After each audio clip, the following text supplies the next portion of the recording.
کبھی کبھی زندگی بہت بھاری لگتی ہے نا، ایک بوجھ جیسی۔ تو آج ہم ایک ایسی ہی تحریر کو دیکھیں گے جو اسی بوجھ کو ایک خوبصورت مقصد میں بدل دیتی ہے۔ یہ ایک ایسے سفر کی دعوت ہے جس کی منزل کہیں باہر نہیں بلکہ ہمارے اپنے اندر ہی چھپی ہے۔ چلیں شروع کرتے ہیں یہ سفر۔ تو یہ ساری بات شروع ہوتی ہے ایک بہت ہی آپ کہہ سکتے ہیں چونکا دینے والے سوال سے۔ سوال یہ ہے کہ قرآن کو تم بوجھ نہ سمجھو۔ اب دیکھیں، یہ صرف ایک سوال نہیں ہے، یہ اصل میں ایک دعوت ہے کہ ہم اس رشتے پر دوبارہ غور کریں۔ کیا یہ واقعی صرف ذمہ داریوں کا بوجھ ہے یا اس کے پیچھے کوئی گہری بات چھپی ہوئی ہے؟ اچھا، تو یہ تحریر ہمیں صرف سوال پوچھ کر چھوڑ نہیں دیتی، بلکہ یہ کہتی ہے کہ پہلا قدم ہی یہ ہے کہ اس بوجھ والی سوچ سے آگے نکلنا ہے، ایک نیا پرسپیکٹو، ایک نئی نظر سے دیکھنا ہے۔ تو آخر یہ بوجھ نہیں تو ہے کیا؟ جواب بہت سادہ اور گہرا ہے۔ یہ ایک راستہ ہے۔ یہ تحریر کہتی ہے کہ اس رشتے کو صرف ذمہ داری سمجھنا چھوڑو اور اسے ایک مقصد کے طور پر دیکھو۔ یہ کوئی رولز کی کتاب نہیں، یہ تو ایک سفر کا نقشہ ہے، ایک روڈ میپ ہے جو کہیں لے کر جا رہا ہے۔ اور اگر یہ ایک سفر ہے تو ظاہر ہے ہر سفر کی کوئی منزل بھی تو ہوتی ہے نا؟ تو سوال یہ ہے کہ اس راستے کی منزل کیا ہے؟ اور یہاں بات بہت دلچسپ ہو جاتی ہے، کیونکہ اس کی منزل کوئی جگہ نہیں بلکہ ایک بہت گہرا، آپ کہہ لیں، ایک روحانی تعلق ہے۔ اور یہاں اس تحریر کا جو سب سے اہم نقطہ ہے نا، وہ سامنے آتا ہے۔ وہ کہتی ہے کہ یہ راستہ اصل میں انسان کو اس کے رب سے ملواتا ہے، اس کی ابتدا سے، اس کے ماخذ سے۔ مطلب یہ صرف پڑھنے کا عمل نہیں رہا، یہ تو ملاقات کا ذریعہ بن گیا۔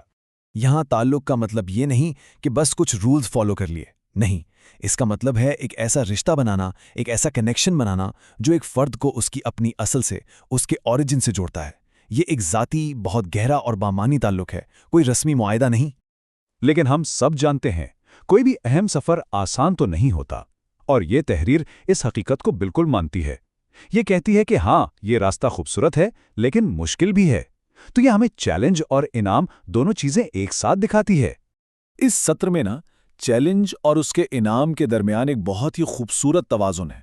ایک طرف یہ مانا جا رہا ہے کہ ہاں، سفر میں مشکلیں آئیں گی، لیکن دوسری طرف یہ تسلی بھی دی جا رہی ہے کہ جو منزل ہے وہ ان ساری مشکلوں سے کہیں زیادہ حسین ہے۔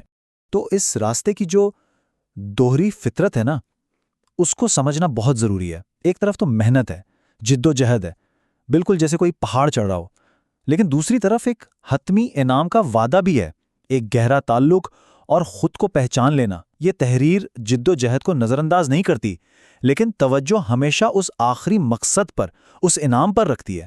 تو ان ساری مشکلوں اور کوششوں کے بعد ہم اس سفر کے عروج پر پہنچتے ہیں۔ آخر وہ حتمی منزل ہے کیا؟ وہ خوبصورت انعام کیا ہے جس کا وعدہ کیا گیا تھا؟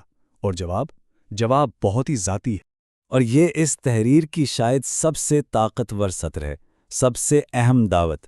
یہ کہتی ہے کہ اس سفر کے مسافر بنو جس کی منزل تمہاری اصل پہچان ہو۔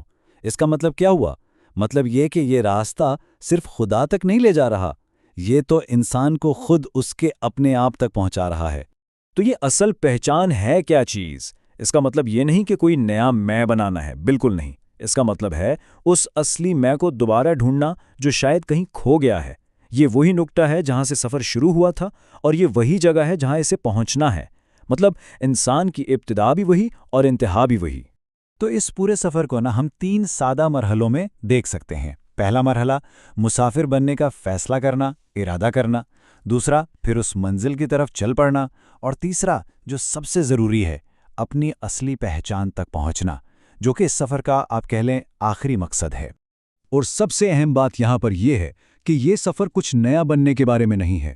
نہیں، یہ تو اپنی اصل کی طرف واپسی ہے، بالکل جیسے گھر واپسی کا سفر، اپنی فطرت کی طرف لوٹنا۔ اور یہ پوری گفتگو ختم ہوتی ہے اس تحریر کی سب سے گہری سطر پر، ایک ایسی سطر جو پورے سفر کا نچوڑ ہے، کہ انسان کی جو اصل پہچان ہے وہی اس کی شروعات ہے اور وہی اس کی منزل۔